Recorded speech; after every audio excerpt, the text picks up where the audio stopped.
Pagi anak-anak, kita akan berlanjut ke Firaun berikutnya, yaitu Tutankhamen atau Raja Tut. Tulisannya TUT. Seorang anak laki-laki yang dikubur bersama dengan hartanya. Di modul kalian kira-kira judulnya seperti itu. Raja Tut atau Tut atau Tutankhamen itu menjadi raja saat berumur 7 tahun. Wah, sangat mudah sekali ya, 7 tahun berarti kira-kira mungkin seumuran ketika kalian kelas 1 atau kelas 2 ya. Nah, Tutankhamen ini dia tinggal di istana bersama dengan Amenhotep. Ketika itu namanya Tutanhaten. Namun ketika dia menjadi Firaun, dia mengubah namanya menjadi Tutankhamen. Dia seperti masyarakat Mesir pada umumnya, ketika kemarin Amenhotep sudah meninggal, dia ingin agar masyarakat kembali menjadi orang-orang politeis, yaitu yang menyembah banyak dewa, ya, politeisme. Nah, Tutankhamen ini dia hanya berkuasa sekitar lebih kurang 11 tahun karena pada saat umurnya 18 tahun dia meninggal.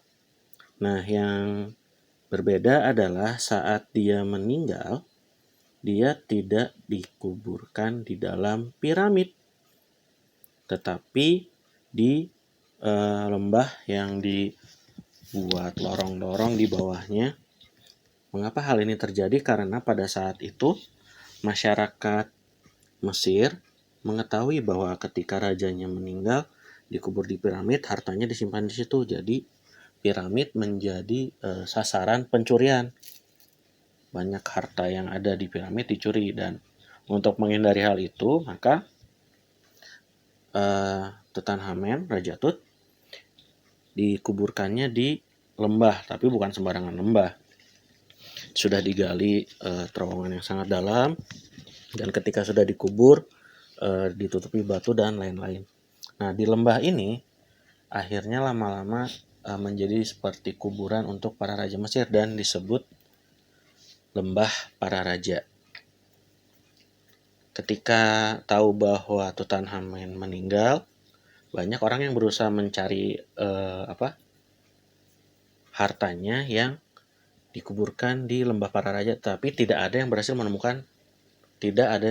menemukan ruangan di mana Tutankhamen dikuburkan. Ribuan tahun kemudian, sekitar 3000 tahun kemudian, seorang arkeolog dan ahli Mesir bernama Howard Carter, dia melakukan penelitian dan penggalian di sekitar lembah para raja ini. Hingga pada suatu hari dia menemukan jalan untuk menuju ke sebuah kompartemen atau ruangan rahasia yang ada di lembah para raja ini. Itu setelah dia berbulan-bulan mencari makam Tutankhamen karena itu belum ditemukan. Nah, Howard Carter ini dan teman-temannya memang melakukan penyelidikan di sana, melakukan penggalian, menyelidiki mumi-mumi yang ada di situ, bukan untuk mengambil hartanya, tetapi untuk meneliti, mencari sejarahnya seperti apa. Nah, hingga suatu hari ketika dia menemukan tempat itu, ternyata itu adalah lorong atau kompartemen tempat Tutankhamen dikuburkan. Nah, ini kira-kira bentuk tata letak ruangannya yang ada di dalam tanahnya, ya. Howard Carter membuka burial chambers, ruang penyimpanan, ruang pemakaman dari Tutankhamen, Firaun Tutankhamen. Nah, selain itu dia juga berhasil membuka ruangan yang lain sehingga dapat mempelajari sejarah Mesir lebih baik lagi. Nah, Tutankhamen ini ternyata dia dikuburkannya bersama dengan harta benda kekayaan yang terkumpul saat dia menjadi raja. Ada perhiasan, ada kursi yang dari emas, dan lain-lain. Dan sarkofagusnya pun sangat mewah sekali. Sarkofagus tempat penyimpanan muminya Tutankhamen ini bukan sarkofagus biasa, tetapi terdiri dari banyak lapisan. Ya, di sini ada bisa dilihat gambar lapisan-lapisannya ya. Ini muminya di sini, lalu pakai topeng lapisan pertama, kemudian ada lapisan kedua, lapisan ketiga, lapisan keempat sampai 4 lapisan, dan terakhir baru ditutup dengan seperti makam kayu sarkofagusnya gitu ya. Nah, tetapi yang terkadang menjadi pertanyaan adalah ketika beberapa hari atau beberapa minggu, Pak Fajar agak lupa, mereka selesai menyelidiki dan menggali di situ, banyak kenalan-kenalan Pak Howard Carter ini, salah satunya adalah Lord Carnarvon, meninggal. Dan banyak berspekulasi apa yang membunuh Lord Carnarvon ini. Karena di dalam makamnya Tutankhamen ini katanya ada sejenis kutukan yang disegelkan, yang ditempatkan di situ untuk melindungi makam ini dari para pencuri ataupun orang yang mengganggu.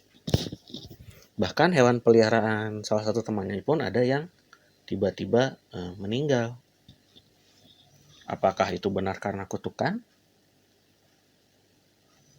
Kita tidak tahu. Namun Pak Fajar punya satu teori. Menurut Pak Fajar, salah satu logikanya adalah bisa saja itu adalah penyakit yang tidak diketahui pada zaman itu. Bisa dibayangkan makam Tutankhamen itu tertutup selama ribuan tahun. Bisa dibayangkan debunya bagaimana, kuman atau sumber penyakit yang lain ada di situnya kita tidak ketahui bagaimana. Dan perlu diingat ini adalah makamnya itu dibuka sekitar tahun 1920, di mana teknologi medis tidak secanggih saat ini. Pak Fajar yakin pasti kalian sebelum corona pernah misalnya meninggalkan rumah kalian untuk berlibur, menginap misalnya di saudara atau di tempat lain selama lebih dari 2 hari.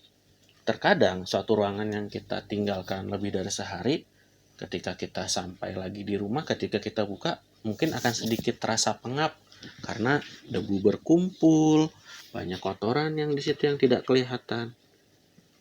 Nah, yang 3 hari atau 4 hari bahkan seminggu ditinggalkan saja seperti itu, bisa dibayangkan bagaimana sebuah ruangan yang ribuan tahun tertutup, tidak ada udara yang masuk, teknologi belum berkembang, tidak bisa mendeteksi ini itu. Sehingga bisa saja ketika makam ini dibuka, entah ada kuman, entah ada bakteri yang tidak diketahui, entah ada penyakit yang tidak diketahui namanya saat itu, mungkin saja menyerang para penggali ataupun orang-orang yang masuk ke ruangan Tutankhamen saat itu. Dan karena teknologi medis atau pengobatan belum semodern sekarang, ya karena penyakitnya tidak diketahui dan meninggal tiba-tiba, orang bisa saja menganggap itu adalah kutukan. Makanya beberapa puluh tahun kemudian, yang pernah Pak Fajar baca, setahu Pak Fajar, jika ada sebuah tempat yang lama ditutup, ini maksudnya dalam hal tempat yang bersejarah ya, misalnya seperti makam makam Firaun seperti ini, ketika pertama kali dibuka, peneliti yang sekarang, para arkeolog sekarang tidak akan langsung masuk. Mereka biasanya menunggu beberapa saat supaya ada udara yang masuk. Bahkan ada yang harus ditunggu beberapa hari sehingga ruangannya cukup steril, baru kemudian para ahli pun masuknya menggunakan pakaian pelindung sehingga mencegah misalnya bila ada kuman, penyakit atau lain-lain yang tidak diketahui. Nah, demikian untuk Tutankhamen saat ini. Terima kasih untuk perhatiannya anak-anak. Sampai berjumpa, Tuhan berkati.